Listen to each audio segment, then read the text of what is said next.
I'm Dale Lawrence. Welcome to the Travel Show.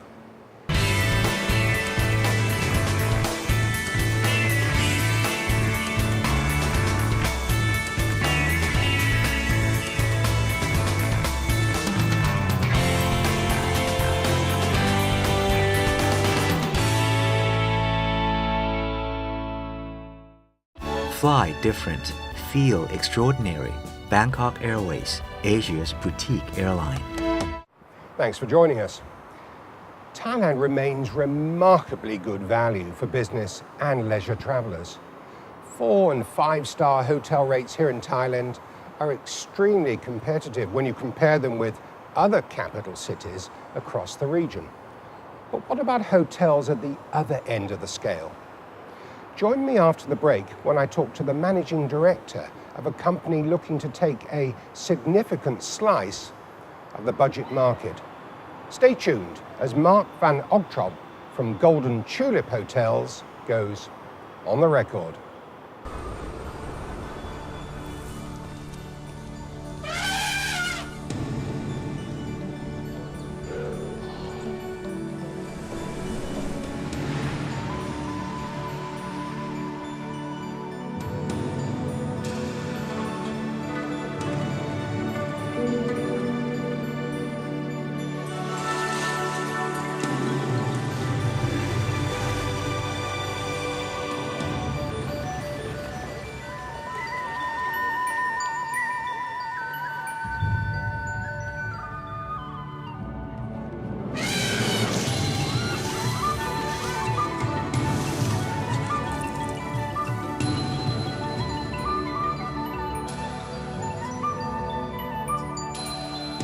Amazing Thailand, just as amazing as you remember.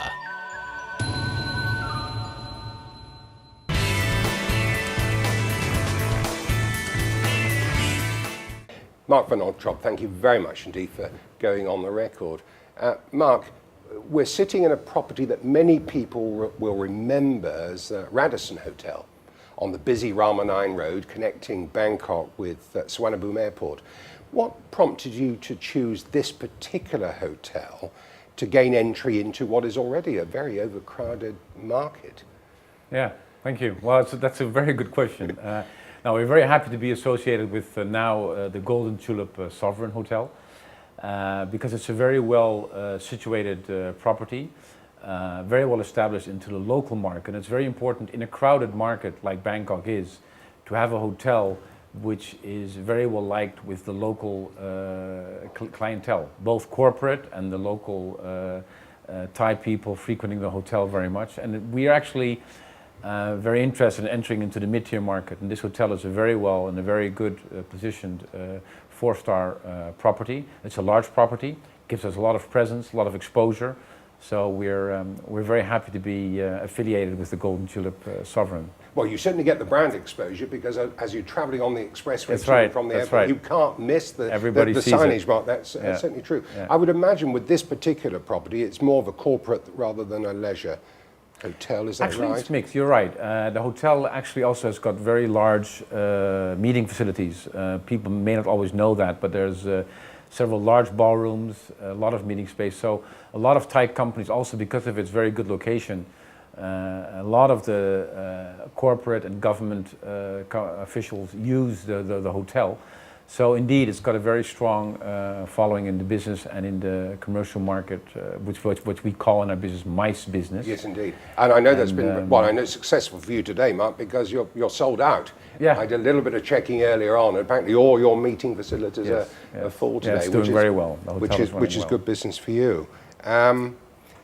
What about your plans for extending your presence in the 4-star segment in Bangkok and indeed Thailand? Yes, we are indeed very much focused into the 3- and 4-star segment. We have the 4-star brand called Golden Tulip, and we have an economy business brand called Tulip Inn.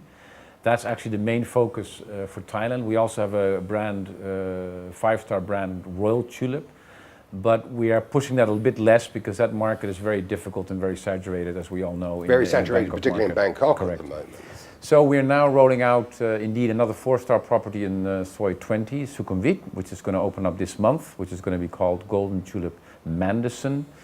We're opening up in September a hotel, a 4-star hotel in Hua Hin called Golden Tulip Samudra Hua Hin.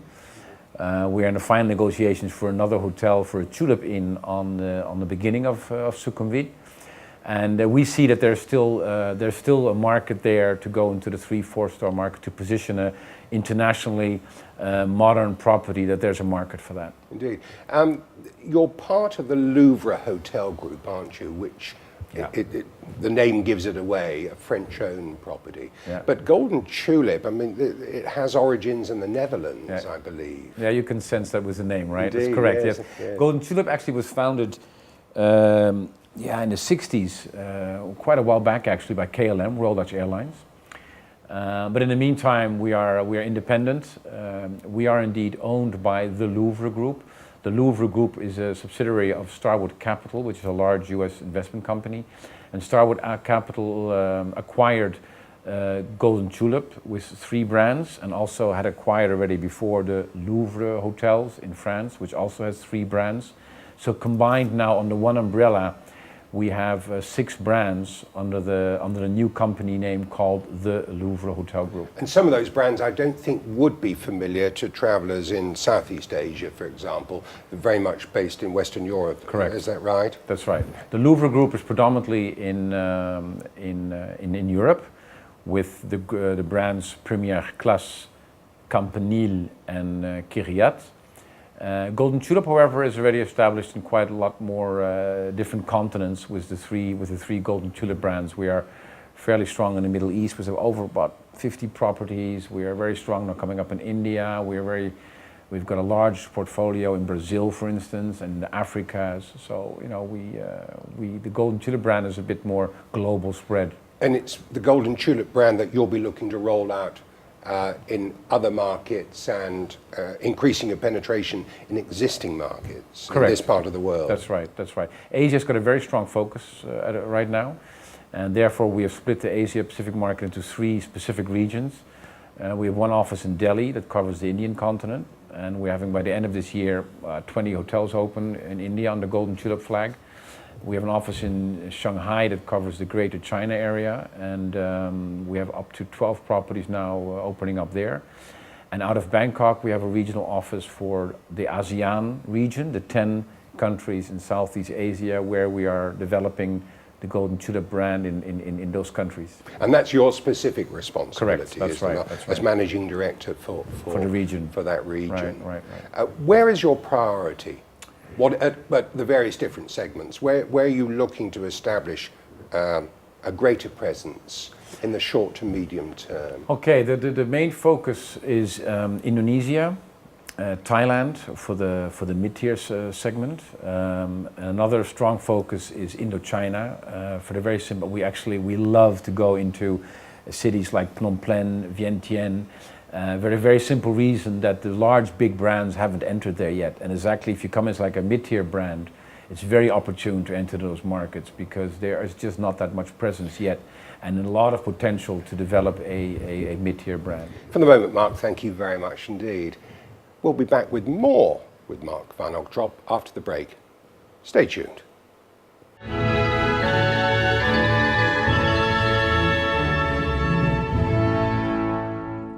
Cruising along Songkhla Lake in Phatthalung province is also exciting. We stop at Napa Tewada Island. This area has the royal monument of King Rama V. His Majesty visited this place and graciously engraved his royal title on the cliff. From that time on, it has been called Tewada Cliff, or the Cliff of the Angel. Siha Islands includes several small islands, so we can make many stops to admire the beautiful nature in the area. A stop that's most exciting is Shadow Sea. It's a clear watercourse under a glittering cliff. The water beautifully reflects a picture of the stalactites above the water, and it's very impressive.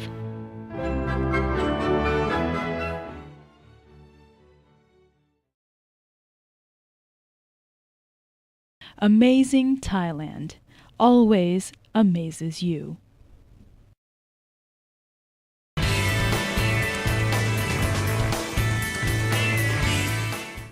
Welcome back. I'm talking to Mark Van Ogdrop from Golden Tulip Hotels. Mark, before the break, you touched upon your desire, your plan to get into Indonesia and Thailand in a much bigger way. And I think this is more at the budget end of the market, is that right? What we would perhaps think of as a 2 or 3 star hotel. Now, have you got one eye at least on the expanding source markets, say in India and China, and the expected increase in numbers we're going to see across the region over the next few years? Yes, absolutely.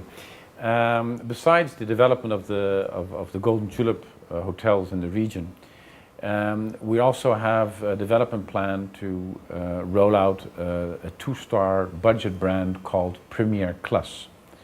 Premier Class right now is a brand that exists mainly in Europe. We have about 250 of those hotels, budget hotels, already in Europe, and we now want to export that to Asia. Where are they in Europe? Principally in France? France, and there's in Holland and in Germany, so in the and are main these continent. what you might think of as sort of the roadside motels, the sort of places that people are on a touring holiday? Yeah, place they stop off for a Premier night? Class is really a budget product. It's a room and breakfast only. They're small rooms, 18 square meter rooms, no other facilities. I mean, after breakfast, the F&B kind of closes. And, Yes. but it's a modern product. All the rooms, they have very good bedding. There's Wi-Fi, flat screen TV, good shower, good lighting, and that's it. Which is all And then- many travelers are That's looking it. for. And a very, very good value for money. As I said, you have a very light breakfast. After breakfast, there are vending machines available. There's again a Wi-Fi little lounge area. And it works very, very well. So when you say light breakfast, this is essentially a cold buffet, no cooked items then? Well, yes, right? but in Asia you do need cooked items. I mean, let's face it. You need your Well, I'm you just need your thinking, your cow we're- tom, and you need your fried rice. And we're expecting this huge increase in numbers of tourists from China, for example.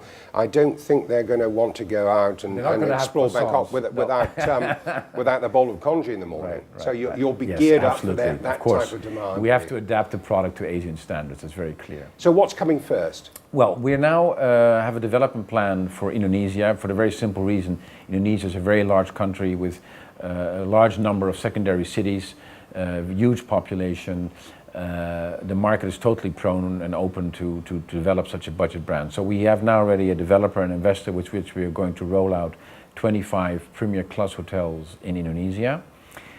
We have a similar plan right now. We're in final negotiations with a couple of developers here in Thailand to roll out a group of 20 hotels here and as well in Malaysia. So we are Let's very... take Indonesia first, Mark. Yes. I mean, huge country. Are we talking about Jakarta and some of the other principal cities, or would you go down as far as Bali, for example? No, we would cover all islands. Of course, you start in Jakarta first, but thereafter you go to the main large secondary cities in Java, be it Bandung, be it Yogyakarta, be it Surabaya, sort of whatever, and then you go into Bali, you go into Sumatra. Sumatra is also a huge island with a lot of fairly large cities like Padang, like Medan, Balempang, a lot of potential. As you said, these cities each have 3 to 5 million Yes. inhabitants. It's of course, people what's don't happened is- realize how much domestic travel there is in Indonesia. And domestic travel, of course, in Indonesia has expanded because of the introduction of low-cost airlines in the region. So people are now traveling much more than they ever were before. Yeah. So tremendous market potential for you there, I would guess. Absolutely, and it's an interesting thing about this model that actually you capture for a great part the domestic, the local market, and not traditionally in the hotel business. It's more the international leisure traveler. In this model, it's a lot also the domestic. Which is simpler in travelers. management terms in many ways, Well, isn't it? in interesting thing is that in this model is pure about marketing. It's not necessarily a sales model. It's more of a marketing model. But having said that, we are obviously also very enthusiastic. If you look like, say, 5 years, 10 years ahead, what's going to happen in Asia and where the growth is going to come from, we see that the biggest growth will come from within Asia. And we all know that countries like India and China will be tremendous feeder markets for our region for future travel. And we think that the budget model will do very, very well in these markets because these people, we're talking about a $30 range in terms of what the price would be in these markets for such a room at Premier Plus. Would that rate apply to your budget properties in Thailand as well? Yeah, probably similar thing. It's basically all very much price driven. Say in Thailand it would be say $8.99 or $7.99, and you really promote it even on the facade of your property. It's all about price marketing. And what about your sales channels? I mean, you'd be looking to fill the bulk of your rooms through online channels, I guess. Absolutely, and this is very much a direct consumer marketing. In this kind of model, like in Europe, we try to use less intermediates because you directly communicate with the end consumer, and it's only one price for all. You don't have like in a traditional hotel. And no commission structure as a result. Huge different contracted rates and all that. So for a model and a budget, you don't really go into that kind of contracting business. You go more into a straight direct pricing model. But would you look to create partners with, say, low-cost airlines? Yes, of course, absolutely. Yes, and that's the future. So we see that people are looking for the no-frills. Not only no-frill airline, but also for the no-frill hotel companies. And as I said, what we're looking at is, say, roll out first a group of owned and developed premier classes in a country like Thailand. And after that it's been established, then you can franchise it out. And then you become like, I sometimes jokingly say, you become like the McDonald's of the hotels, or you become the 7-Elevens of hotels. Then the growth, there is no limit because these hotels are very easily developed, they're easily constructed, they're very easy to manage. And especially if you go to a franchise model, you can have even local owners and local developers own and manage such a property themselves because it is so basic and so relatively simple that in the budget market, franchising does work, where it does not always work in the 4- or 5-star hotels, but yes. In a budget model, franchising would work for the same reason why franchising works also in the budget food sector. Well, Mark, if you're going to position this new range of budget properties as a no-frills type of accommodation, what have you taken out and what could we expect to be left in? Well, I think that what I said before, the key product has to be of good quality. So the bedding, the shower, the lighting, a good TV and an internet. So clean, That's comfortable. It is, and it has to be modern, it has to be clean, it has to be recognizable. Your branding is very important, the marketing of it. But other than that, there are no other facilities in the property. So there's no recreational facilities, there are no other food and beverage facilities. So in old-fashioned terms, it's bed, no it's no bed shops, and breakfast, it's bed and breakfast. Yes. Yeah. But the interesting thing is that for a developer, even for an investment model, it gives probably the highest returns in the entire industry. I've yet to see a 4- or 5-star hotel that will give you 25% IRRs, and these models do. So it may not be very... Begs the question why others aren't doing it. I said it may not be very sexy to say, that you own or that you would have developed a budget hotel, but I will tell you in terms of your financial numbers, it is very, very attractive for your return on investment. Staying with Thailand, what sort of time scale are we talking about for the investment, the construction program, and then the rollout of the new hotel? We have anticipated that the first slot of, say, 20 hotels should be constructed in a time frame to 4 to 5 years. We're now in the first phases of negotiation with the developers. The plans are already there because we have all our plans ready because from the brand. That's the nice thing about budget properties. You can actually do a copy-paste model. And you need that because you need, in order to develop this, in order to get economy of scale, you need a certain critical mass to roll it out. It doesn't make sense to open 1 or 2 premier classes in a country because you won't be successful. You need a critical mass, from a development and construction point of view, but also from a marketing point of view. You need like a minimum of 15 properties to make a model like this work. Right. Mark van Ogtrop, thank you very much indeed for going on the record. It was a pleasure. Thank you, Mark. Thank you, Dale. After the break, we'll be taking a luxury ride to Bangkok's Suvarnabhumi International Airport, and I'll be talking to the boss of a company that provides VIP travel services, but they're not restricted to the rich and famous. But First, here's a roundup of the latest news.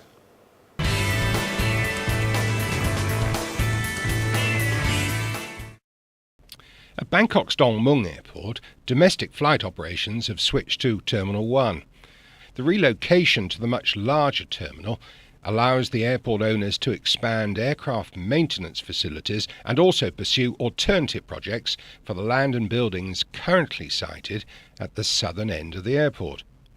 The move also increases handling capacity at Dong Mueang to 16 million passengers every year. But with only 3 airlines using the airport on a scheduled basis, is expected to handle less than 4 million passengers in the year ending September 30th. The Thai-Chinese Tourism Alliance Association is demanding better safety for tourists at popular beach resorts. Online travel industry news service TTR reports that the association is to ask the Ministry of Tourism and Sports to take action following the drowning of a 19-year-old Chinese male tourist last month. The tourist was swimming off the coast of Lan Island, Pattaya, in an area where there should have been a lifeguard on duty. The association also wants to see Chinese language signs to aid tourists, better first aid stations at destinations, and a ministry funding program to cover lifeguard training, rather than simply rely upon volunteers.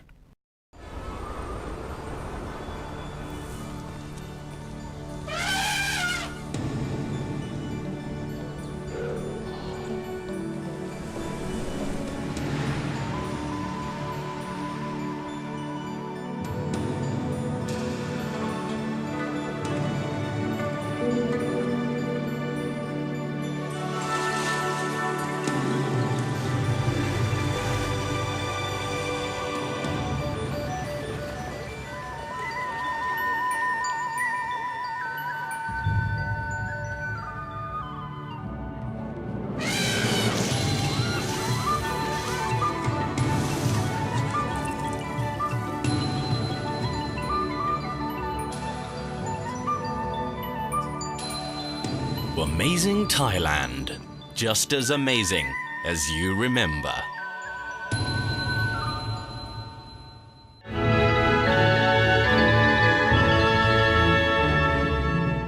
Wow! The scenery here is so beautiful. We're at Yaw Island. The island is conveniently accessible.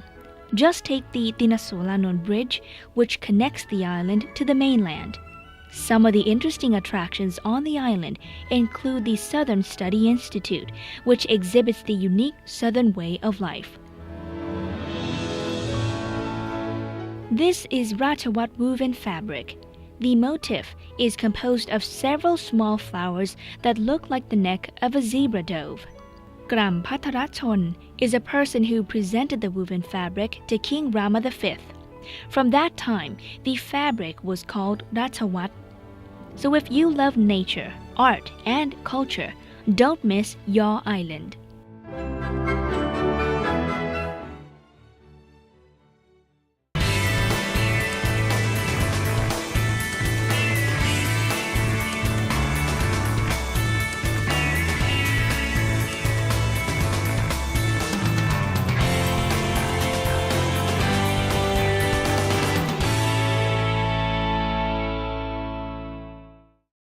Next, it was time to take that limousine ride, complete with police motorcycle escort, and chat to George Mandler Maxheim, the CEO of Starlight Express VIP Services.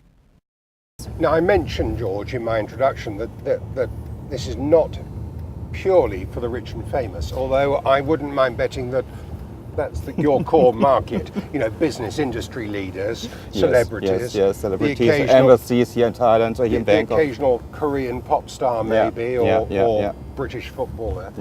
But this is not a service that's beyond the reach of the pocket of the average traveller, is it? Because you were telling me earlier that you can book services with Starlight Express for just under 2,000 baht. Exactly, yeah. What would I get if I give you 2,000 baht? What are you going to give me for that in terms of making my arrival here in Bangkok that much easier?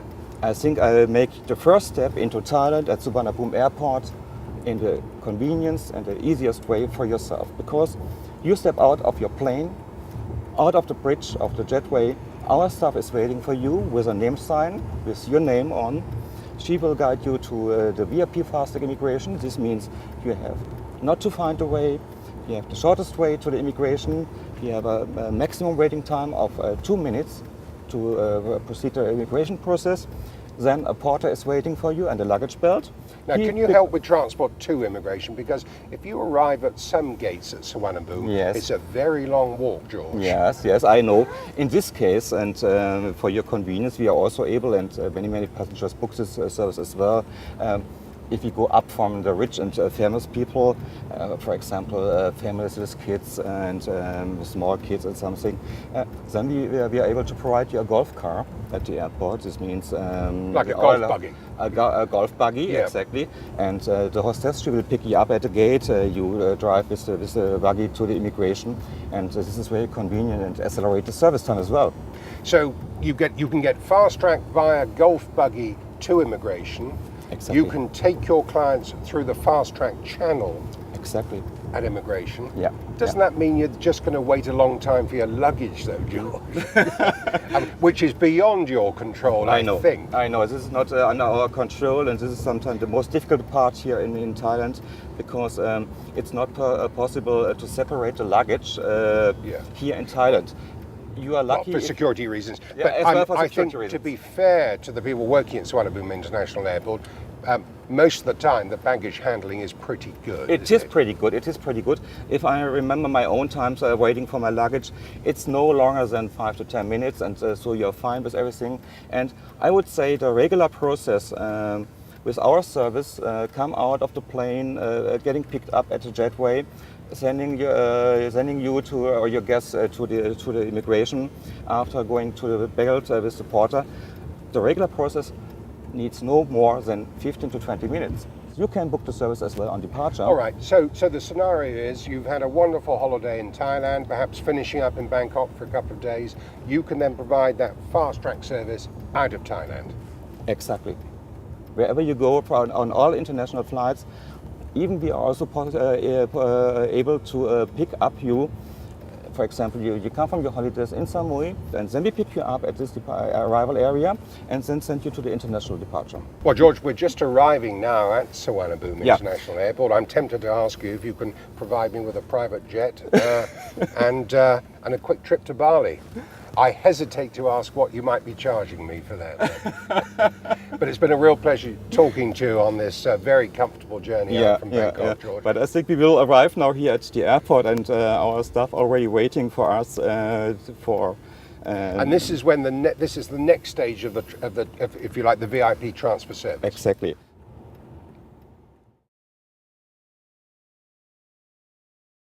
Amazing Thailand always amazes you. Well, that's it for this week's show. My thanks to Mark van Obtrop from Golden Tulip Hotels and to George Mandler Maxime from Starlight Express. Till the same time next week, from everyone on the Travel Show, is goodbye